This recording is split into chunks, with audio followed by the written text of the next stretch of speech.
বৰফৰ চাপ ইয়াতে ৰসবোৰ আনি জমা কৰিছে।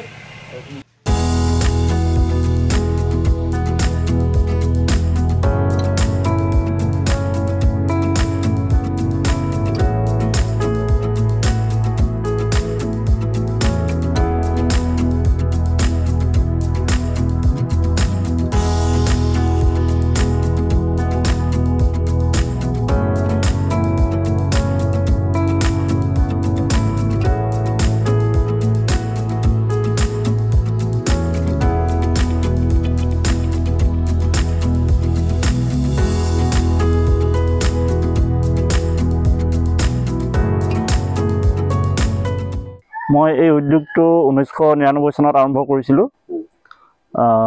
যিহেতু আমি পূৰ্বপুৰুষৰ পৰা আমাৰ মুগা পলু পালন আছিলে, এৰী পলু পালন আছিলে, সেই সূত্ৰে মা দেউতা আৰু নিজৰ পৰিয়ালৰ সহযোগত এই উদ্যোগটো স্থাপন কৰিছিলোঁ। এতিয়া সদ্যহতে 5খন হাল চলি আছে আৰু 5খন হাল নচলাকৈ আছে বৰ্তমান। বোৱা কটাৰ উপৰিও মই মৌ পালন কৰোঁ আৰু ধান খেতি কৰোঁ। আমাৰ এখন সৰু অৰ্কিডৰ নাৰ্চাৰী আছে আৰু বিভিন্ন ঠাইত মই ট্ৰেইনিং দিওঁ। অসম চৰকাৰৰ আৰু বিভিন্ন NGOৰ যোগেদি আজি 20 বছৰ ধৰি বিভিন্ন ঠাইত প্ৰশিক্ষণ দি আছোঁ। অনুভৱ মানে এইটো ভাল লাগে বুলিয়ে ক'ব লাগিব।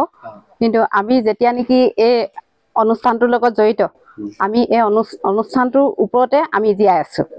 আৰু এই অনুষ্ঠানটোৰ যোগেদি আমাৰ কেইবাগৰাকীও কৰ্মচাৰী আছে, সিহঁতকো নিয়োগ কৰা হৈছে আৰু আমাৰ নিজৰ পৰিয়ালটো ভৰণ পোষণ দিয়া হৈছে, ল'ৰা ছোৱালীক পঢ়া শুনা কৰা হৈছে আৰু সকলো ক্ষেত্ৰতে ৰাজহুৱা ক্ষেত্ৰতো কিছুমান আমাৰ সহায় কৰা হয়।